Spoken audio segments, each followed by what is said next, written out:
On va parler de ces milliards dans l'intelligence artificielle. Est-ce qu'on est face à une bulle prête à exploser ou non?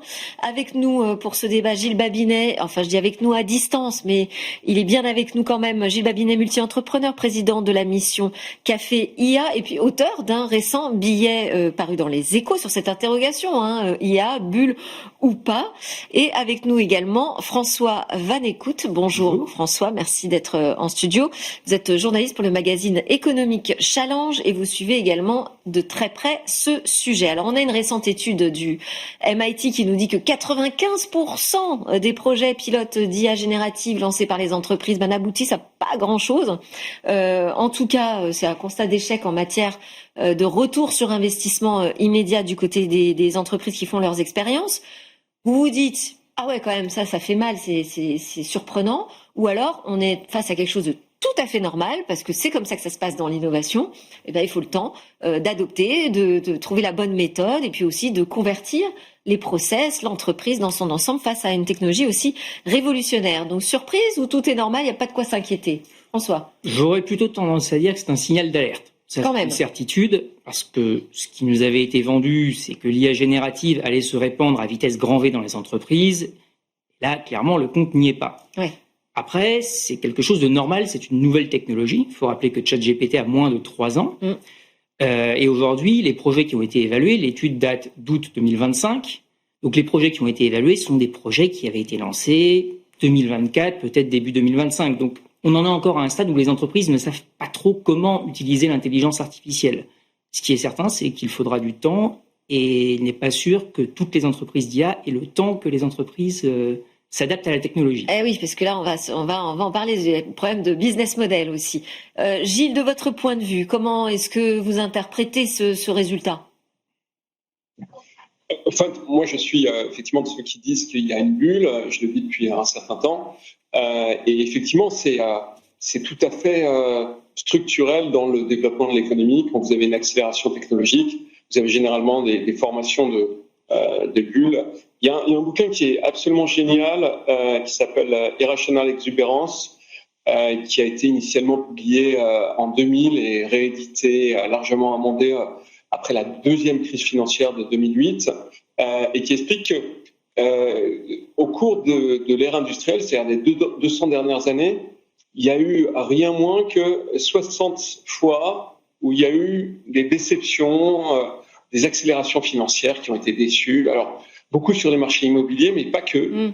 Et que finalement, c'est quelque chose qu'on ne peut pas vraiment éviter en économie. Là, le problème que l'on a, c'est qu'il y a pas mal de gens qui observent que, en réalité, si on retirait les 1200 milliards qui ont été injectés dans l'IA aux États-Unis, on aurait un pays qui serait en récession.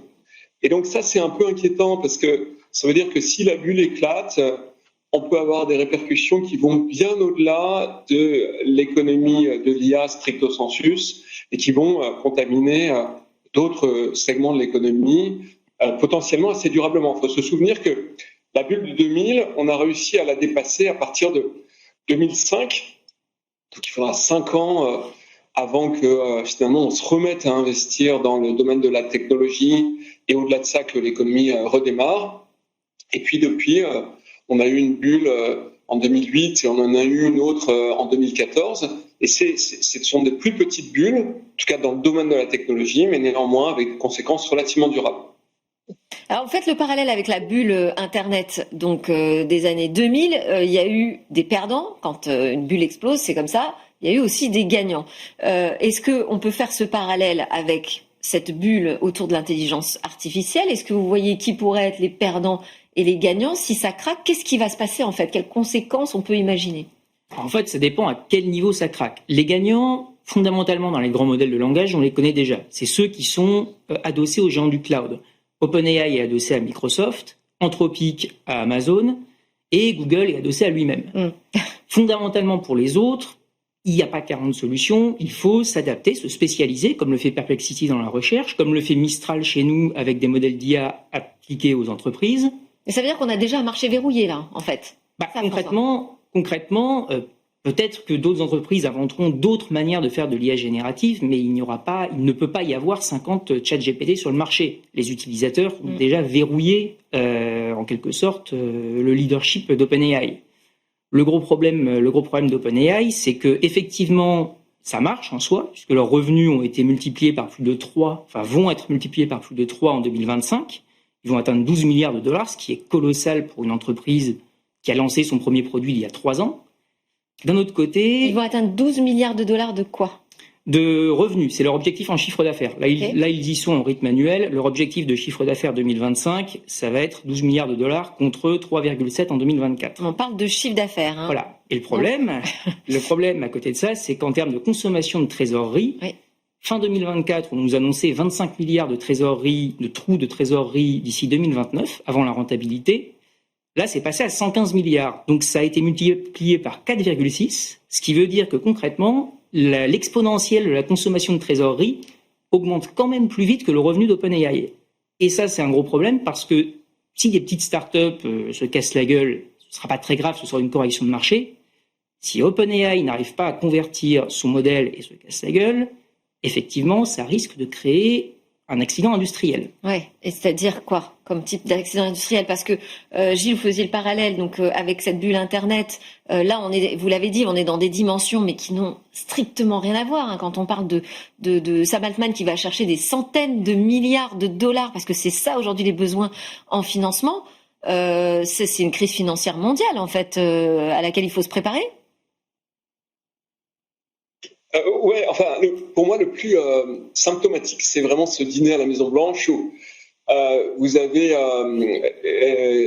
Mark Zuckerberg qui annonce 600 milliards d'investissements, et puis 2-3 minutes plus tard, on le voit qui se tourne vers Trump en lui disant je ne me souviens plus quelle est la phrase exacte, mais en gros, il dit écoutez, j'ai lancé ce chiffre, je ne sais pas, c'est vraiment. Je savais pas. C'est ce que vous vouliez Oui, c'est ça. Je savais pas combien vous vouliez que je dise.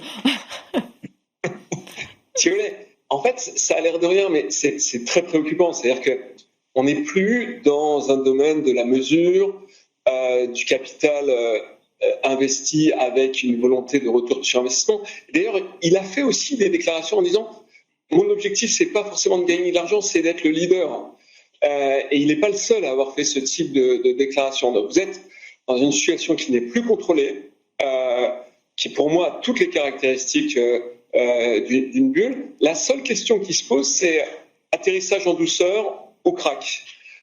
L'atterrissage en douceur, on l'a souvent dans la technologie. Par exemple, il y a une bulle crypto, il y a 2-3 ans, on n'en a pas parlé, ça s'est dégonflé, beaucoup de gens ont perdu de l'argent, souvent d'ailleurs des petits porteurs, entre guillemets, mais ça s'est malgré tout bien passé. Ça n'a pas entraîné l'économie réelle. Là, je pense que ça va être plus difficile d'arriver à ce résultat, parce qu'on continue à accélérer. Ce que je disais, je crois, je ne sais plus si c'est dans mon papier des Échos, mais en gros, sur les 6 derniers mois, le Nasdaq a pris 40%. Dans les 8 ou 10 derniers mois, avant la crise de mars 2000, le Nasdaq avait pris 60%. Donc, on est vraiment sur une forme d'accélération assez verticale. Les similitudes sont quand même très importantes. Les déclarations inconséquentes qui avaient d'ailleurs poussé le président de la Fed, Alan Greenspan, à parler d'exubérance irrationnelle, le titre de l'ouvrage que j'évoquais tout à l'heure, eh bien, on est vraiment dans cette situation.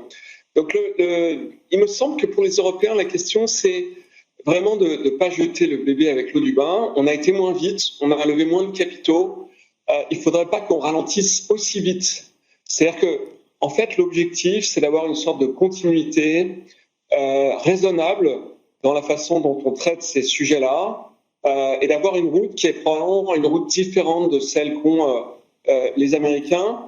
Il va y avoir beaucoup d'argent gâché. On peut probablement gâcher beaucoup moins et avoir des rendements qui sont supérieurs à ceux que l'on observe aux États-Unis.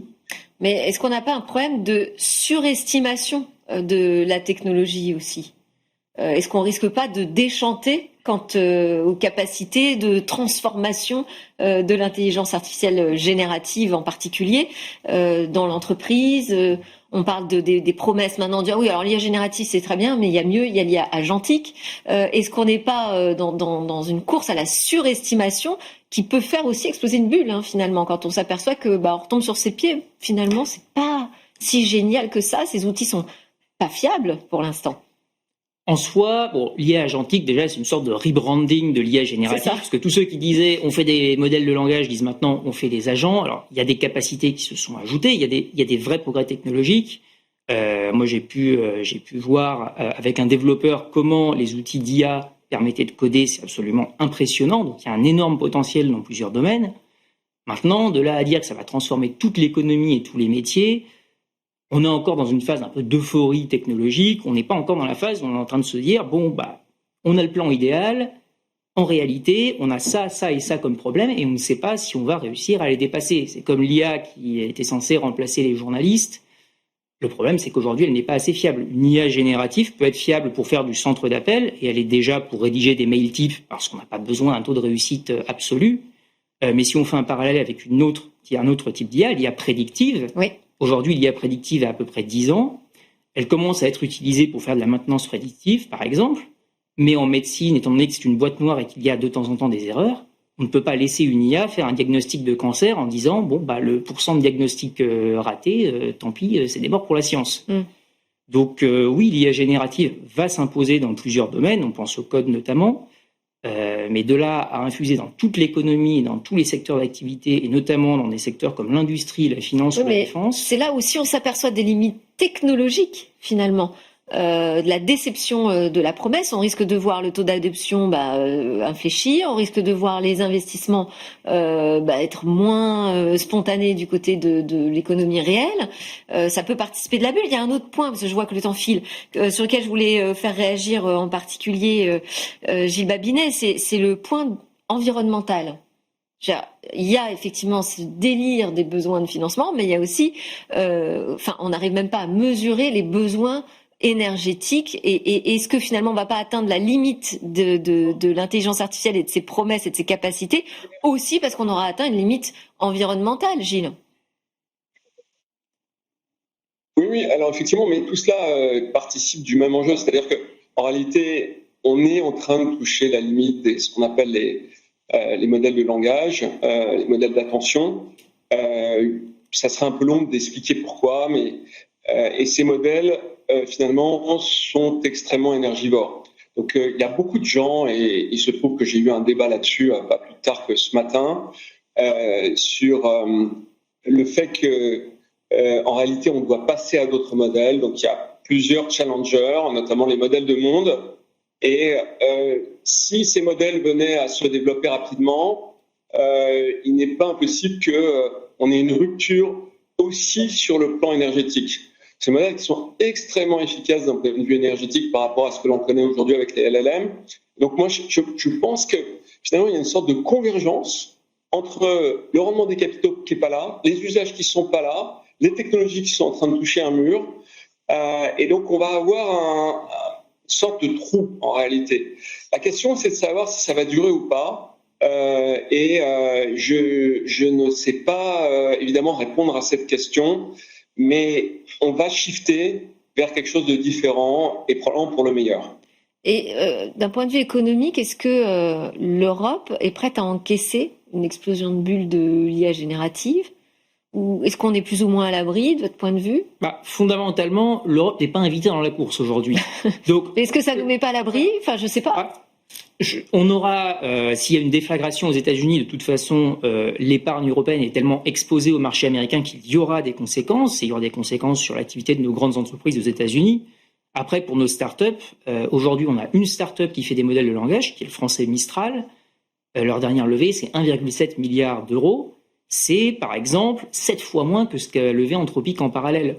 Donc, il peut y avoir de la casse, et il va y avoir de la casse parce qu'il y a aussi eu une euphorie. Je pense notamment à la start-up d'Agentic H qui a levé 220 millions concrètement sur la base de 5 CV et un PowerPoint sans avoir de vrais produits derrière. Mais on n'a pas non plus... la bulle des valorisations s'est quand même éteinte en 2022 en France. Depuis, les entreprises qui lèvent sont quand même des entreprises qui travaillent et qui ont des produits. Mistral fait aujourd'hui 300 millions d'euros d'affaires de chiffres récurrents annuels. Ouais. Donc on a une certaine maturité, enfin en tout cas on s'emballe moins. Le fait de moins s'être emballé fait qu'on tombera moins haut aussi. On tombera moins haut. Mais on aura la déflagration, évidemment, si ça crache du côté de l'économie américaine.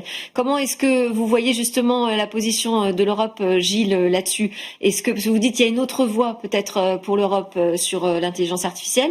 Si on a peut-être plus de prudence, plus de lucidité, on parlera plus de retard de l'Europe, on parlera finalement de sagesse? Oui, enfin, l'Europe reste très en retard, c'est vraiment indubitable. J'étais récemment dans un sommet sur ce sujet à propos du retard européen et on comparait les Américains, les Chinois et les Européens. Les Européens, c'est des gens qui sont très bons sur le plan académique. On est quasiment, si on prend l'Europe avec le Royaume-Uni, à un tiers des publications scientifiques. Donc on tient notre rang dans ce domaine. Mais si on prend le capital, on est aux alentours de 10% du capital.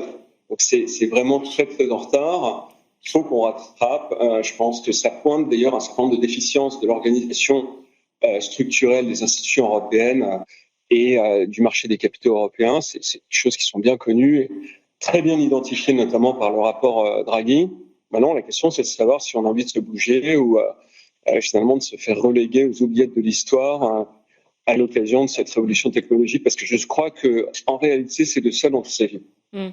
Juste, je ne vais pas parler de la Chine. Elle est dans cette bulle aussi, vous diriez ça Alors la Chine, c'est très étrange et ça vaut pour beaucoup de nouvelles technologies. C'est pareil dans le quantique. C'est une boîte noire. C'est-à-dire qu'on ne sait pas exactement ce qu'ils font. On sait qu'ils avancent, on sait qu'ils investissent. Ce sont des priorités nationales qui ont été définies par Xi Jinping lui-même.